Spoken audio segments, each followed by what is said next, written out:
Bien se passer.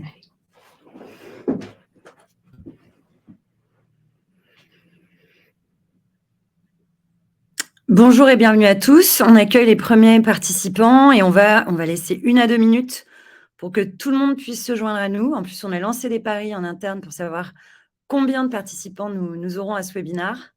Donc, on vous laisse le temps d'arriver tranquillement. J'espère que vous avez passé un bon déjeuner et un bon début de mardi. Pour ma part, j'étais sur un salon Paris Retail Week et je suis revenue pour ce webinaire parce qu'on est extrêmement impatient de vous montrer tout ce qu'on a à vous montrer. Voilà, je comble encore pendant 1 minute. Si vous voulez faire coucou par le chat, au moins j'aurai l'assurance que vous m'entendez bien. Donc n'hésitez pas à dire bonjour ou à vous manifester. Hello, bonjour tout le monde, merci beaucoup. Apparemment, le son fonctionne bien. On ne va pas prendre 5 minutes pour accueillir tout le monde parce qu'on va être le plus respectueux possible de votre temps. Donc, dans 1 minute, j'attaquerai. Et de toute façon, je le redirai, mais les slides et le replay du webinaire seront de toute façon partagés avec tout le monde. Allez, on lance le compteur. Allez, 10, 9, 8, 7, 6, 5, 4, 3, 2, 1, 0. C'est parti. Donc, bonjour, merci à tous d'être avec nous aujourd'hui. Je regarde le compteur, on est à 149. J'en attends encore quelques-uns pour gagner mon pari. Donc, bonjour, je me présente, je suis Sonia, je suis la Chief Marketing Officer de Batch. Je suis arrivée relativement récemment et donc c'est mon tout premier webinaire depuis que j'ai rejoint Batch et à la fois sur Livestorm. Donc, j'espère vraiment que tout va bien se passer. On a pris un abonnement à Livestorm spécialement pour cet événement au vu du nombre d'inscriptions ou en tout cas de volontaires qui avaient souhaité nous rejoindre. Je suis accompagnée aujourd'hui de Cécile et Baptiste que vous allez rencontrer dans très peu de temps et qui sont impatients de vous en dire plus sur les nouveautés que nous réserve Android 13 et surtout de vous partager les best practices, les use cases et tout ce qu'il y a à mettre en place. Mais je ne vais pas spoiler ce qu'ils vont vous dire. Juste avant de commencer, un petit how-to de ce webinaire. Donc, si vous avez des questions, vous pouvez les poser à travers le widget de questions qui se trouve en bas à droite de votre écran. Pourquoi pas à travers le chat? Parce que les questions permettent que d'autres participants votent pour vos questions et donc on prendra évidemment les questions les plus fréquentes, en tout cas les plus populaires. Ensuite, toujours sur la droite de votre écran de présentation, vous allez voir au cours du webinaire des sondages. Donc, c'est pour bien capter vos centres d'intérêt et qu'on soit capable dans le futur de vous offrir que ce soit des contenus ou des événements bien ciblés. Donc, aujourd'hui, on a à la fois des clients et des prospects Batch. Donc, certains vont complètement s'y retrouver et d'autres vont découvrir la plateforme à l'occasion. L'agenda, vous le connaissez peut-être, on va juste se présenter en 1 minute, ensuite vous parler d'Android 13, des changements, de ses impacts, des best practices. Ensuite, on prendra le temps de répondre à certaines de vos questions. Et en conclusion, quelques exclus et dates à retenir pour prendre rendez-vous avec nous. Alors, tout d'abord, Batch, qui sommes-nous? Donc, on est une entreprise française, une plateforme, la plateforme CRM du Turfu. Donc, on équipe les directions marketing et les équipes marketing et CRM afin de leur permettre de communiquer élégamment avec leurs clients. On est né en 2015, on est aujourd'hui un peu plus de 110. Là, je vois 2 minutes en temps moyen de première réponse par notre support, mais je crois que Cécile nous fera un update tout à l'heure sur les temps dans lesquels on vous répond. On a un super score de SAT et ça, on remercie nos clients pour ça. L'année dernière, on a levé 20 millions pour accélérer sur pas mal de choses, dont le produit. Et à la fin, d'ailleurs, on vous montrera en quoi Batch, qui est déjà la plateforme du Turfu, va encore plus vous apporter de possibilités, que ce soit en termes de puissance, de scénarisation des parcours que vous offrez à vos propres clients, de canaux et également de vue 360, enfin d'unification de la vue client. Mais je ne vais pas spoiler ce qu'on va se dire tout à l'heure. Et on est super content de vous avoir sur ce webinaire, je tenais à le dire. Donc, je vous disais, je suis accompagnée de 2 personnes très importantes chez Batch, comme tous les batchers. Donc, tout d'abord, Baptiste, qui est là depuis 10 ans chez nous et qui est vraiment notre expert, notre référent. Quand on n'a pas la réponse à une question, c'est Baptiste qu'on va voir. Il est très humble, donc il n'en dira pas autant sur lui. C'est pour ça que je me permets de le mettre en avant de cette façon-là. Et enfin, Cécile, notre patronne du CSM, donc qui pilote les équipes qui accompagnent nos clients au quotidien et qui est impatiente de vous présenter les use cases qu'elle a déjà eu l'occasion de mettre en place avec son équipe et les clients qui ont déjà pris les devants pour faire face aux nouveautés Android 13. Et donc, je vais de suite passer la main à Baptiste. Baptiste, de floor is yours. Je te laisse te représenter en quelques mots avec les tiens. Ouais, très, très bien. Donc, déjà, merci Sonia pour l'introduction et bonjour à tous. Très content de pouvoir détailler aujourd'hui les nouveautés Android 13. Alors moi, je suis Solution Engineer chez Badge, donc expert stratégique. Je gère tous les sujets transverses qui demandent une connaissance approfondie, universelle de tous les sujets qui concernent la plateforme de Badge, le produit, mais aussi tout ce qui gravite autour de la plateforme de Badge, donc tout ce qui est notification push, message in-app, consentement, etc. Donc, si un jour vous avez des questions très pointues, vous pourrez probablement en face, et je serai ravi de vous aider. Et je pense que c'est là que j'apporte de la valeur, et aujourd'hui encore, j'aurai ce rôle devant vous. Alors, de façon très pragmatique, les changements d'Android 13 impactent 3 types d'utilisateurs. Je vous les détailler ici. Les nouveaux utilisateurs de l'application, votre base existante et vos utilisateurs inactifs. On va détailler chacun des cas pour aller dans le détail. Bon, le premier cas, et c'est probablement le plus important aujourd'hui, c'est l'arrivée d'une nouvelle demande d'autorisation push. Alors, Google adopte un mécanisme que vous connaissez bien et qui est bien connu par les marketeurs habitués à iOS. C'est qu'à partir d'Android 13, les notifications ne seront plus autorisées par défaut. C'est un changement historique, un changement majeur parce que, premièrement, pour vos utilisateurs, ils vont venir découvrir une nouvelle demande d'autorisation qu'ils n'avaient jamais vue auparavant. Par défaut, sur Android, la notification était toujours activée par défaut. Puis deuxièmement, pour les équipes CRM, c'est la découverte qu'ils ne pourront plus contacter 100% de leur base à partir d'Android 13. C'est un gros changement. D'autant plus qu'on sait qu'en France, Android représente plus de 60% de part de marché sur mobile. C'est quelque chose que vous allez devoir prendre en compte assez rapidement dans votre stratégie. Donc dans le fond, est-ce que cette nouvelle demande qu'on peut voir à l'écran là pour Le Monde notamment, est-ce que c'est vraiment une surprise? Alors, pas vraiment. Aujourd'hui, 2 raisons pour conclure ça. C'est que d'abord, Android, c'était la première plateforme à ne pas demander c'est plutôt la dernière plateforme à ne pas demander de permission pour les notifications push, contrairement à iOS ou encore au push web que Batch supporte également. Et deuxièmement, depuis Android 11, on sentait venir cette modification puisque Google sensibilise sur les droits accordés aux applications depuis déjà 2 ans. Et donc, les notifications étaient le dernier aspect qui n'avait pas encore été revu. Donc, c'est désormais chose faite avec Android 13. Alors, qu'est-ce qu'on peut dire sur cette nouvelle demande? Finalement, 3 choses. C'est que comme pour iOS, elle ne s'affiche qu'une seule fois. Deuxièmement, que son aspect n'est pas personnalisable. Et troisièmement, que son déclenchement est en revanche scénarisable.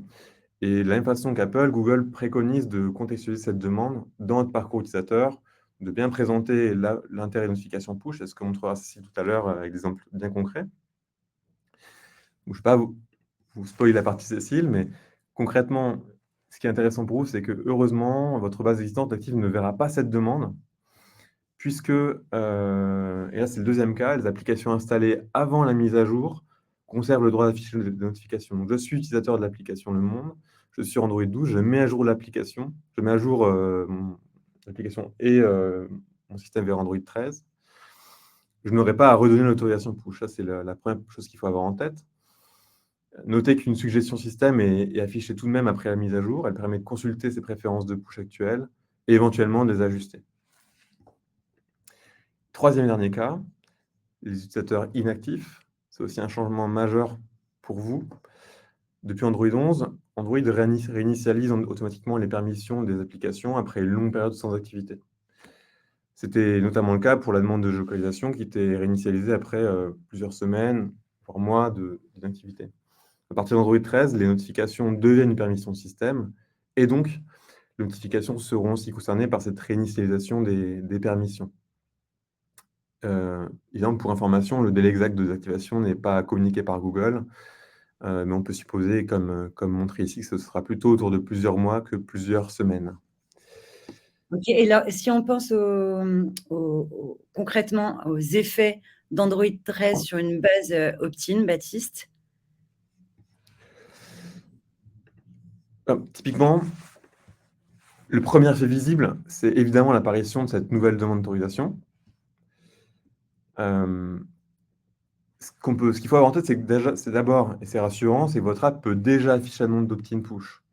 Même si elle n'est pas encore optimisée pour Android 13, aujourd'hui, le peu d'utilisateurs qui utilisent les pixels, qui sont les seuls appareils qui ont vraiment été mis à jour vers Android 13 aujourd'hui, car c'est la marque de Google, ces appareils-là, ces utilisateurs-là de vos applications, en installant votre application, peuvent déjà avoir une demande d'opt-in. Donc ça, c'est plutôt le bon point. Le seul inconvénient, c'est qu'aujourd'hui, vous ne pouvez pas contrôler le moment où cette demande apparaît. Cette demande peut apparaître selon deux logiques différentes, qui dépendent entièrement de choix techniques qui sont faits par vos développeurs, qu'il faudra que vous alliez investiguer ou vous pourrez directement vérifier avec moi-même ou l'équipe SE et SM chez Batch. Donc deux cas possibles. Le premier cas, c'est que la demande est affichée dès l'ouverture de l'application. J'ouvre l'application. Après installation, la demande apparaît dès la première ouverture. Puis deuxième cas, l'affichage de la demande est différé, c'est-à-dire que cette demande-là ne sera pas affichée dès la première ouverture, mais plutôt plus tard, quelques sessions plus tard. On passera sur ces deux cas plus en détail maintenant. Alors le cas numéro 1, la demande est affichée dès la première session. Ça correspond au moment où l'application déclare au système les types de notifications à gérer. Principal avantage, c'est que la demande, comme je le disais, est affichée dès la première session, ce qui vous autorise à contacter les utilisateurs inactifs par la suite. C'est très pratique. Mais le principal inconvénient, c'est que vous ne maîtrisez pas le moment de l'affichage. Donc cette demande peut être affichée au-dessus d'un écran de connexion à un compte, au-dessus de la modale de consentement RGPD, au-dessus d'une publicité. Les cas changeront selon les applications. Et donc tout ça sans plus de contexte, qui n'est évidemment pas optimal pour obtenir le précieux sésame de l'opt-in au push. Ça, c'est pour le premier cas. Donc le deuxième cas de figure, c'est l'affichage différé de la demande de push. Ce sera probablement le cas le plus commun qu'on verra sur le Play Store pour les applications non optimisées. Le premier push, dans ces cas-là, n'est jamais affiché, car l'app n'en a pas encore le droit. Donc ce n'est qu'à l'ouverture qui suit la première session du push que la demande va être affichée. Donc ici, il y a deux inconvénients majeurs sur ce cas d'usage-là. Le premier, c'est que vos utilisateurs ne seront joignables que s'ils réouvrent l'application une deuxième fois après l'avoir déjà ouverte, ce qui n'est évidemment pas garanti, notamment pour les personnes qui découvrent votre application, puis l'oublient, puis deviennent dormantes et ne viennent plus jamais. Puis le deuxième problème, c'est que vos parcours d'onboarding, qui sont précisément faits et conçus pour venir activer votre base de nouveaux utilisateurs, ce parcours d'onboarding-là ne sera pas forcément reçu par vos utilisateurs et donc n'aura pas forcément l'effet escompté pour engager votre base. Donc c'est un effet qui est quand même important. Donc un besoin d'efforts conjoints de nos équipes Solution Engineers et de vos équipes techniques pour mettre à jour votre application, vous allez la mettre à jour et bien gérer le moment où la demande est déclenchée. Top. Merci Baptiste. Je te laisse prendre un verre d'eau. Je te coupe la parole. Merci. Je rappelle juste, pas de souci.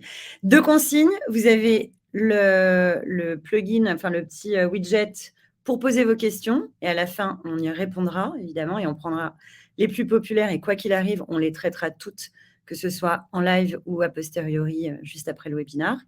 Et enfin, les sondages, je vous rappelle, merci d'y répondre. Et je vais donner la parole à ma colocataire de bureau, Cécile, afin qu'elle nous donne en quelque sorte un guide post-Android 13. Alors, ça va concerner tout le monde et encore plus, évidemment, nos clients. Et donc, je passe la parole à Cécile, qui, elle aussi, va se présenter avec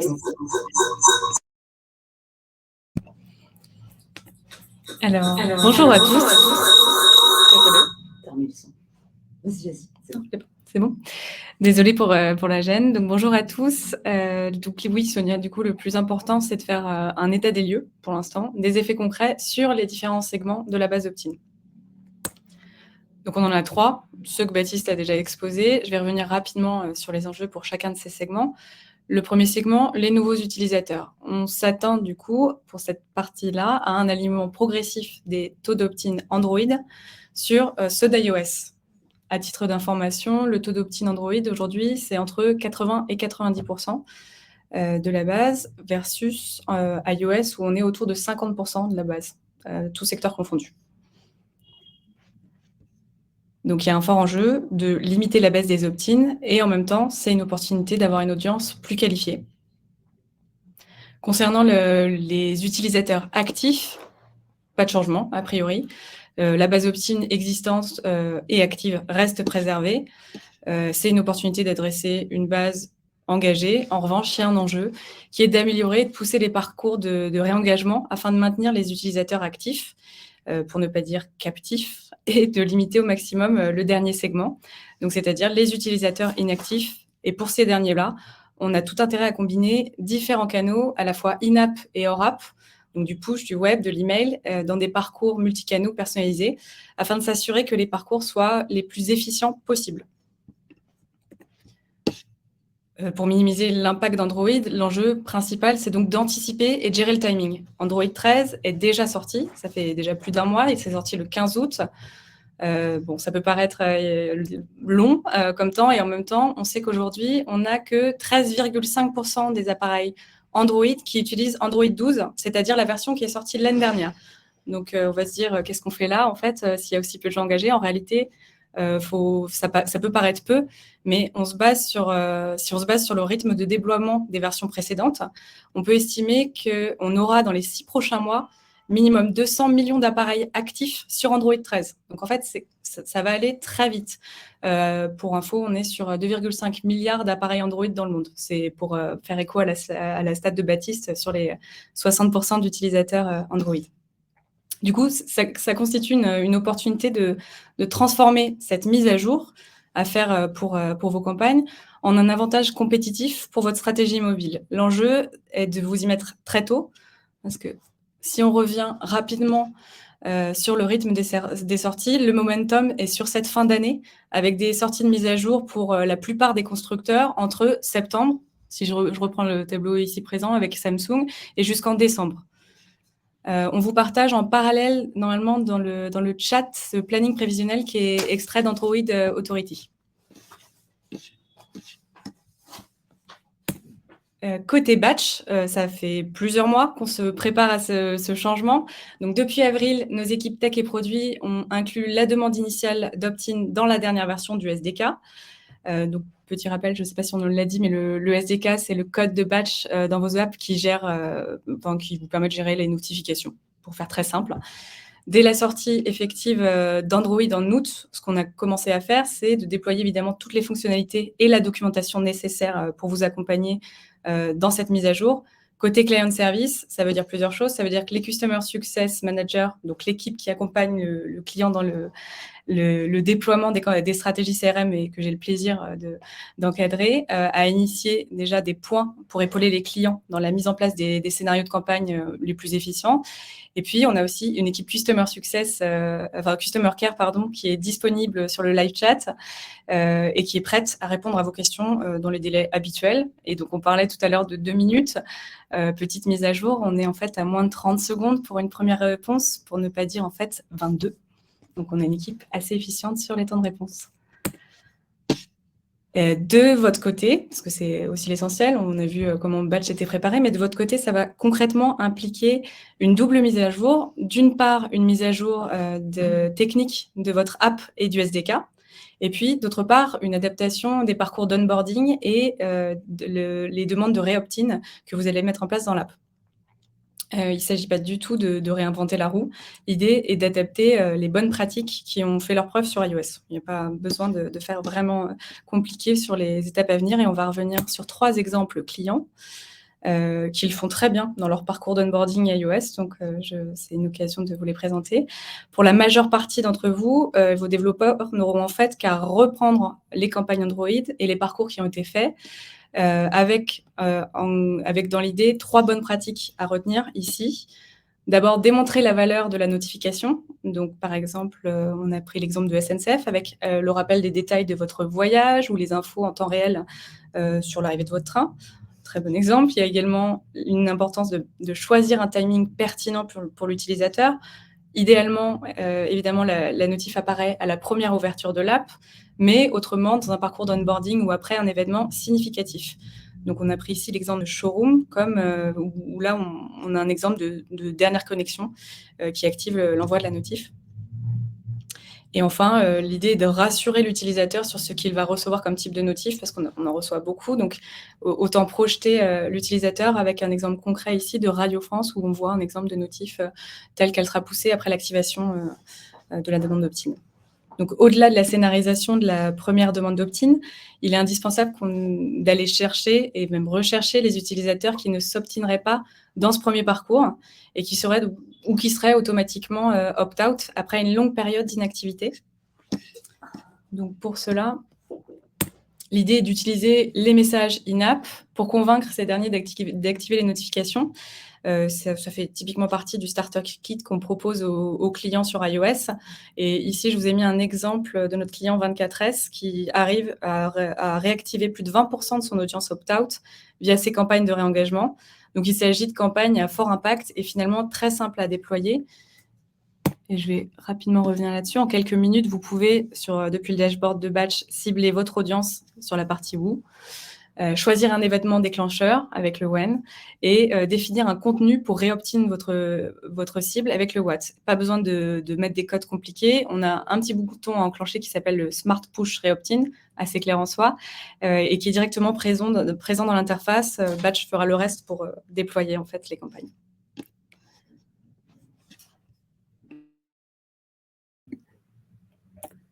Je reprends la parole, cette fois-ci, pas de couac de micro. Bon, merci, je pense que vous avez présenté pas mal de cas très pratiques, mademoiselle Bossan. On va prendre maintenant les questions. Alors, il y a vraiment 2 questions qui en valent une et je pense que la question va être vite répondue par Baptiste. Baptiste, première question. Quelle est la définition des utilisateurs inactifs? À partir de combien de temps devient-on un utilisateur inactif? Alors, cette définition-là, elle est définie par Google. Et un peu comme tous les algorithmes de Google, seul Google en a la recette et les secrets. Donc, aujourd'hui, c'est la demande les délais pour qu'un utilisateur soit considéré comme inactif ne sont pas connus, mais comme je le disais, c'est évidemment pas en termes de semaines. Ce que laissent penser les notifications automatiques qui sont reçues, notamment qui sont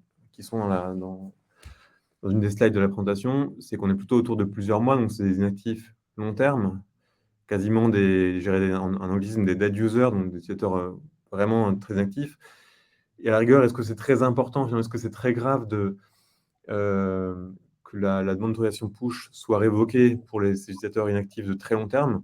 Peut-être pas, parce que finalement, c'est que ces personnes-là ont reçu une notification push pendant des semaines et des mois, et n'ont pas été réactivées. Donc, finalement, est-ce que ce changement, cette révocation automatique de l'autorisation push a un vrai impact? On le verra, mais le fait est que ce n'est probablement pas le cas. D'autant plus qu'on n'a pas vu d'énormes d'expérience. C'est déjà le cas depuis 2 ans sur la demande d'autorisation de localisation, sans que ce soit un game changer, je dirais, de ce point de vue-là. La bonne nouvelle, c'est aussi qu'on va avoir des meilleurs taux d'open, puisqu'on va adresser des populations plus engagées. Donc ça, pour les CRM managers, vous allez augmenter vos performances. Est-ce qu'on prend d'autres questions, Baptiste? Absolument. Laquelle C'est moi qui te les lis ou tu veux les prendre? Non, je vais les prendre. Je vais partir du peut-être. Je les ai classées de mon côté. Tu devrais en faire autant. Comme ça, tu réponds au plus grand nombre et après, on fera du one-to-one avec les questions qui éventuellement resteront en suspens. Mais de toute façon, on a du temps. Je pense que vous avez tenu un bon rythme tous les deux. Bravo. Je vais traiter quelques questions qui me semblaient importantes, notamment sur la partie gestion d'opt-in. Il y avait une question notamment sur la partie utilisateurs existants de l'application. Est-ce que c'est les utilisateurs existants de mon application qui sont sur Android 10, 11, 12 et qui mettent à jour vers Android 13 parce que leur constructeur propose la mise à jour vers Android 13, est-ce que ces utilisateurs-là devront réautoriser à nouveau l'application à activer les notifications push? Alors, absolument pas. C'est notamment un cas qui a bien géré Google de ce point de vue-là. C'est-à-dire que si j'ai l'application, pour continuer avec mon exemple, Le Monde sur Android 11 et que je fais la mise à jour vers Android 13, eh bien, Le Monde aura toujours le droit de m'envoyer une notification push. Google considère que l'application garde le droit d'envoyer une notification push. Donc, finalement, pour votre base existante, l'impact immédiat est pratiquement nul. L'impact réel, il va être plutôt sur le long terme. C'est-à-dire que, comme on le disait tout au long de la présentation, le plus gros changement, il est plutôt pour les utilisateurs, les nouveaux utilisateurs de leur application qui sont sur Android 13 et qui vont avoir ce nouveau parcours. Ils vont effectivement avoir cette demande d'autorisation push à donner. Donc, c'est important dès que possible, optimiser votre parcours d'onboarding pour que dans 6, 7, 8, 10, 12 mois, vous n'en marquez pas une baisse énorme de votre auto-opt-in dans l'application parce que vous aurez prévu bien en avance situation d'optimisation de votre parcours. Donc, j'espère que c'est plus clair. Je crois que c'était Marine Cosset qui posait la question, entre autres. Donc, les opt-in restent opt-in. Voilà. Je redescends les questions, peut-être. Alice Pigot, bonjour, cette pop-in s'affiche sur l'environnement app seulement ou également sur le site mobile? Aujourd'hui, on parle uniquement d'Android 13, donc sur mobile, donc il n'y aura pas d'impact sur l'environnement web. Plusieurs questions sur les inactifs auxquels on a déjà répondu. Morgan Gétin, utilisateur inactif est égal opt-out. Si celui-ci était auparavant opt-in, alors pas tout à fait. Alors finalement, qu'est-ce qui va se passer? Imaginons que j'ai un utilisateur qui a l'application depuis un petit moment, qui est sur Android 13, il est inactif, il peut encore recevoir une notification push, il m'a déjà donné son autorisation push. En revanche, si effectivement, au bout de plusieurs mois ou d'une période très, très longue, il ne revient pas dans l'application du tout, c'est à ce moment-là que Google va venir réinitialiser l'autorisation push, et cette personne-là ne sera plus joignable, en tout cas via des notifications push. Mais comme le disait Cécile tout à l'heure, Badge vous met à disposition d'autres leviers, les messages in-app, qui sont affichables à tous vos utilisateurs dans l'application, le push web, etc. Donc, vous avez l'embarras du choix pour continuer à contacter ces audiences-là, même si elles ne sont plus opt-in sur Android finalement. Loïc Blanchot, une fois que la permission de notification a été révoquée, sera-t-il possible de représenter la pop-in de demande d'autorisation? Alors oui, ça c'est grâce à Batch notamment. Donc, si vous avez une version du SDK de Batch, si vous êtes client Batch et vous avez une version récente du SDK, donc la 1.19.2 pour nos amis développeurs qui sont sur le call, vous allez pouvoir créer en quelques minutes seulement un message in-app qui va redemander l'autorisation push aux personnes qui l'auraient désactivé. Donc ça, le but du jeu, c'est de trouver le bon moment, le bon contexte. On n'a pas mentionné ça, mais les messages in-app vous permettent aussi de personnaliser le contenu de votre notification. Donc si vous avez par exemple une application de retail ou une application média, mes marques favorites, mes catégories favorites ou autres, n'hésitez pas à le mettre dans le texte de votre message in-app de l'opt-in. Ce sera toujours un bon argument pour avoir une meilleure performance. Donc ça, effectivement, c'est un cas qu'on gère. Et c'est pour cette raison-là aussi qu'on mène une veille permanente sur Android pour avoir de l'avance et puis bien prévoir ces cas d'usage-là. Autre question de Gabriel de Ferrodi. Est-ce que ces changements concernent les apps TW? Alors, à partir du moment où l'application elle est enregistrée au code du système, c'est une application installée ou ajoutée, il y aura effectivement une demande d'autorisation pour afficher une notification push. Donc, ma réponse sera plutôt oui. Marc Gamblard. Bonjour, peut-on envoyer une app à des utilisateurs qui ne sont pas encore opt-in pour justement pousser l'inscription? Tout à fait. Alors ça fait également partie des choses qui sont par défaut. Je crois que Sonia va dire quelque chose, mais je suis parti dans mes réponses. Tout à fait. Donc ça, c'est encore une fois un message in-app créé en quelques minutes. Vous allez cibler les personnes. Vous allez pouvoir faire un ciblage pour ne cibler que les personnes qui sont opt-out aux notifications push, qui sont sur Android 13.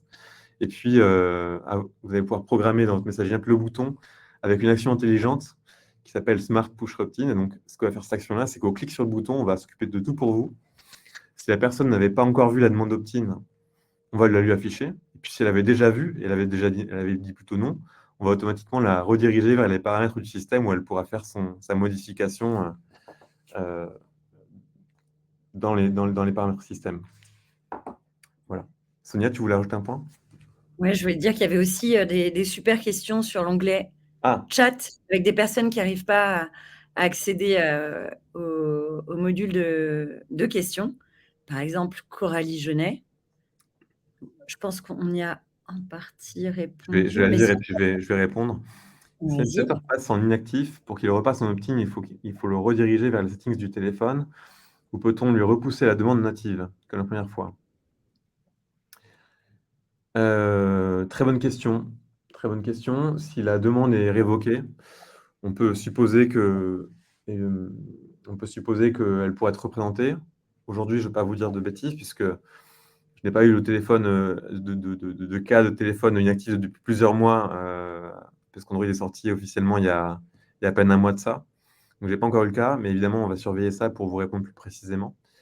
Et dans tous les cas, peu importe, à partir du moment où vous allez créer un message in-app, batch avec un bouton d'action cette fameuse action Smart Push Opt-in, peu importe que la personne ait déjà vu ou n'ait pas encore vu la demande d'opt-in, ce sera batch qui va automatiquement ou rediriger vers le paramètre du système ou afficher la demande. Donc finalement, c'est pas trop à vous d'y réfléchir. Ce sera déjà géré automatiquement par batch. Sarah Nivet. D'ailleurs, il y a Oui. beaucoup de questions, Baptiste, où ta réponse, c'est quand on a batch, quand on n'a pas batch. Quand on n'a pas batch, à part prendre batch, il n'y a pas de solution, c'est ça que tu dis? Pardon pour la question un peu piège. Non, c'est pas une question de piège du tout. Quand on n'a pas batch, il faut se référer à ce que gèrent les autres produits, les autres SDK. Dans la plupart du temps, si vous avez une solution qui n'a pas prévu en avance Android 13 comme ça a été fait côté batch, ou qui n'a pas simplement ces fonctionnalités avancées un peu intelligentes de reproposition intelligente de l'opt-in selon le contexte, est-ce que la personne a déjà vu la demande ou n'a pas déjà vu, ça suppose, comme on dit dans une question juste à côté, à laquelle j'ai pas eu le temps de répondre, ça va supposer du développement de votre côté, donc du temps à passer par vous, pour vos développeurs, ce qui n'est jamais un luxe, parce qu'en général, ils sont toujours très occupés.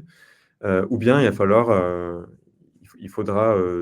vérifier auprès de votre provider de push s'ils ont prévu ça sur leur roadmap. Chez Batch, chez Pratique, c'est déjà prévu. Donc Sarah, je reprends ta question, pardon. Pour les utilisateur inactifs, s'il y a une réinitialisation du choix système, c'est-à-dire qu'il passe opt-out système à un moment donné, que peut-on mettre en place pour les détecter et avoir des chiffres d'opt-in à jour? Les push silencieux, avez-vous prévu des choses sur le dashboard Analytics à ce sujet? Alors, effectivement, il y a deux sujets dans cette question-là.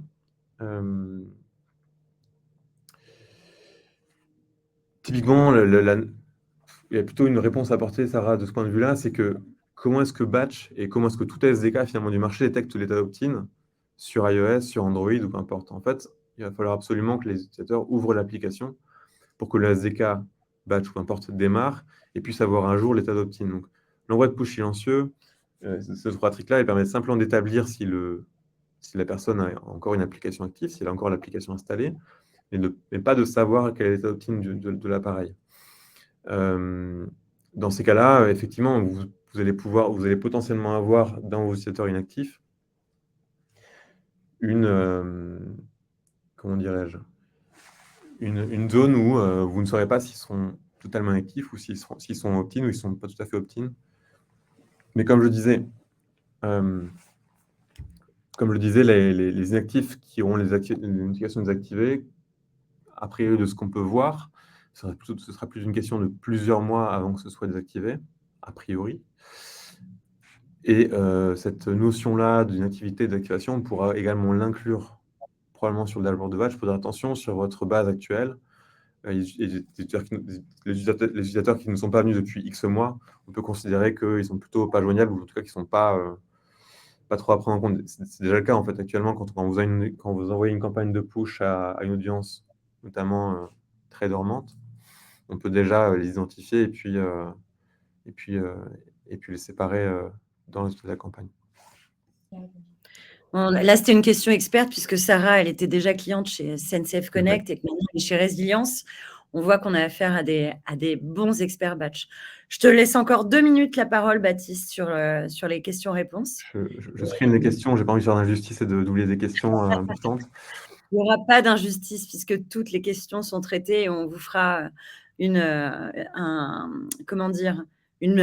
foire aux questions, évidemment, à laquelle vous pourrez accéder en tout temps. Alors, Dimitri Dubois, pouvez-vous préciser le smart bouton turn on? Y a-t-il du dev à prévoir? Cela optimise système automatiquement les utilisateurs. Alors, pas développement à prévoir particulier, hormis, comme je le disais, simplement mettre à jour vers la version la plus récente du SDK de Batch, 1.19.2, si vous utilisez Batch. Une mise à jour du SDK, c'est quelque chose de relativement simple. Si vous pouvez avoir une à 2 heures avec quelques tests pour lesquels mon équipe Social Engineer pourra vous aider. Donc, une fois que c'est fait, ça fonctionnera sans aucun développement additionnel. Donc, au clic, comme je disais, au clic sur la notification push, au clic sur le bouton du message in-app, vous allez être ou redirigé vers le paramètre du système si la personne a déjà eu la demande opt-in, ou bien si la demande opt-in n'a pas encore été affichée, on affichera la demande opt-in automatiquement. Il y a quand même une petite interaction utilisateur à demander, évidemment, mais c'est très léger. Maëva Gourdon, question très intéressante. À partir de quand est-il conseillé de target l'API 33? Tant que ce n'est pas fait, nous n'aurons pas ce souci. Ma réponse, c'est dès que possible. Moi, je conseille de faire ça en pack, entre guillemets. Dès que possible, il va falloir mettre à jour le SDK de batch ou le SDK de l'application que vous utilisez et target. Donc, target API de l'API 33, ça veut dire préparer l'application pour gérer les différentes spécificités d'Android 13. Donc, il va falloir faire ça très rapidement et le mieux, c'est faire ça en pack, mettre à jour le SDK de batch et targeter l'API 33. Et à ce moment-là, vous allez pouvoir profiter pleinement vous allez pouvoir déclencher la demande quand vous le voudrez. On l'a vu à l'instant, c'est un point très important pour pouvoir avoir des meilleures performances de demande opt-in et pas être dépendant du hasard, je dirais. Et deuxièmement, vous allez pouvoir aussi utiliser pleinement les méthodes de réactivation des notifications push, etc., via les messages in-app. Donc, faites-le dès que possible, avec la mise à jour du SDK. Je t'arrête, Baptiste, je suis désolée. Tant pis, on pourra prendre par écrit toutes les questions et puis vous répondre. Je ferai un Continuez à poser vos questions sur l'outil dédié et on les prendra en one-one, voire même, comme je vous le disais, on vous les partagera à tous. On voulait d'abord vous partager quelques exclus. Là, c'est toi qui prends la parole, Cécile, et je te la reprends juste après. Petit exclu du coup avec le formulaire multiplateforme qui va vous permettre en fait depuis votre dashboard de... Non, attends. Là, il faut lui mettre C'est de la folie ce que Cécile vous présente. Je pense que vous ne réalisez pas. Donc, Cécile, remets ton micro. On est bon. Donc, c'est de la folie ce que je vous présente. Voilà le formulaire multiplateforme que vous allez pouvoir déployer pour que vos équipes marketing gagnent un temps fou sur le déploiement des campagnes. Concrètement, qu'est-ce que ça veut dire pour vous? À partir du moment où vous êtes sur Batch, que vous prévoyez une campagne sur iOS, sur Android, vous pouvez directement décider de dédupliquer les campagnes que vous avez mises en place sur les deux autres systèmes, donc web et Android, ou web et iOS selon ce que vous avez fait, en quelques clics. Ça va vous faire gagner un temps fou, concrètement. Et le preview que je vous ai mis à droite, c'est un truc très sympa à tester. C'est tester en direct la mise en place de vos campagnes où vous pouvez avoir un preview live sur les campagnes que vous voulez déployer et voir directement ce qui sera envoyé. Il suffit d'appeler votre CSM pour activer cette feature. Je pense que Cécile l'a tellement vu que ça y est, elle s'est habituée. Mais en fait, tous nos clients qui voient ça et même nos prospects tombent dans les pommes. Vraiment, là, on a dû en réanimer. On a sorti l'Ether. Pour ceux qui ne savent pas, l'Ether, je ne vous conseille pas. Mais vraiment, contactez votre CSM, client batch. Et pour tous les autres, contactez-nous. On sera ravis de vous faire une démo en 3 minutes. Parce qu'en fait, avant, on la faisait en 9. Mais là, avec le multiplateforme, c'est 3 minutes, c'est magique. Donc, appelez-nous. C'est un gain de temps encore plus important que ce que vous aviez avec le batch d'avant. Là, je vous l'ai dit, c'est le batch du turfu. Le multiplateforme, c'est le feu. Donc vraiment, je vois que le standard sonne. Cécile, je crois que les clients appellent et les prospects aussi. On va bientôt vous libérer. On vous demande encore 1 minute. On a quelques moments forts à vous partager. Vous n'aurez pas de questionnaire de satisfaction à remplir suite à ce webinaire. En revanche, dites-nous si vous êtes contents, ça nous suffit. En revanche, on lance notre grande enquête annuelle sur l'engagement client et on va vous partager ce questionnaire. Si vous avez envie de nous accorder 20 minutes de notre temps, de votre temps ou de notre temps, parce que nous, on va le dépouiller derrière. 20 minutes de votre temps, s'il vous plaît, c'est très, très important. Et surtout, c'est important pour vous puisque c'est de la donnée derrière qu'on va vous partager. On partagera avec toutes les personnes qui ont répondu en exclusivité et qui permettra à chacun de briller durant ces présentations en interne puisque vous allez avoir des insights tout chauds de vos pairs et du marché. Ensuite, qu'est-ce qu'on a voyé pour les clients uniquement? Le prochain Bachelor Club qui aura lieu le 26 octobre prochain, le matin, et on sera encore une fois dans le centre de Paris. Donc là, ce sera du contenu pour et par les clients et plein de networking, des super moments, du piano et plus encore. Je ne vous dis pas tout. Et dernier exclu pour les clients, mais je voulais vous laisser quand même reprendre votre souffle après le multiplateforme, c'est l'email qui arrive. On va envoyer nos premiers emails avec la plateforme Batch d'ici le mois de novembre. Ça y est, on a déjà nos clients alpha, donc c'est pas la peine de venir sonner à la porte pour l'alpha. Il n'y a plus de place. D'ailleurs, je crois qu'on a 2 ou 3 de nos clients alpha qui sont dans ce webinaire. Et en revanche, vous pouvez nous contacter déjà si vous voulez voir à quoi ça va ressembler. On est prêt à recruter nos clients bêta pour que dès la fin de l'année, vous puissiez envoyer des mails avec Batch. Qu'est-ce que ça va être le focus des mails Batch dans un premier temps? C'est tout ce que vous n'êtes pas capable aujourd'hui, la plupart du temps, de faire, à savoir du trigger, du temps réel. Et donc, tout ce que vous faites déjà avec Batch sur de la notif, on va être capable de vous le proposer avec de l'email, c'est-à-dire vraiment réagir en temps réel sur des événements de vos clients, de votre catalogue, de votre site, tout ce que vous connaissez déjà. J'en ai terminé. Donc, je remercie beaucoup de monde. 162. Les 160 qui sont encore connectés, plus mes 2 compères du jour. J'ai nommé Cécile et Baptiste. Vraiment, on espère que vous avez passé un bon moment. Je remercie toutes les personnes qui m'ont envoyé des WhatsApp parce qu'on se connaît d'une vie actuelle ou d'avant. Ça m'a fait plaisir que vous veniez et vous reviendrez, j'espère. Je n'ai pas regardé les résultats des sondages. On vous a posé des questions pour identifier les sujets qui vous intéressent, que ce soit les nouveautés sur Safari, que ce soit des infos plus marché, métier. Et en tout cas, on reviendra vers vous avec des webinars, car non, le webinar n'est pas mort, c'est comme l'email. Et donc, tout va bien, on est ravis. Je vous dis à bientôt, merci, et envoyez-nous vos commentaires et surtout, contactez vos CSM et contactez-nous pour voir le multiplateforme en live and direct. Vous n'en reviendrez pas. À très vite et merci. Merci.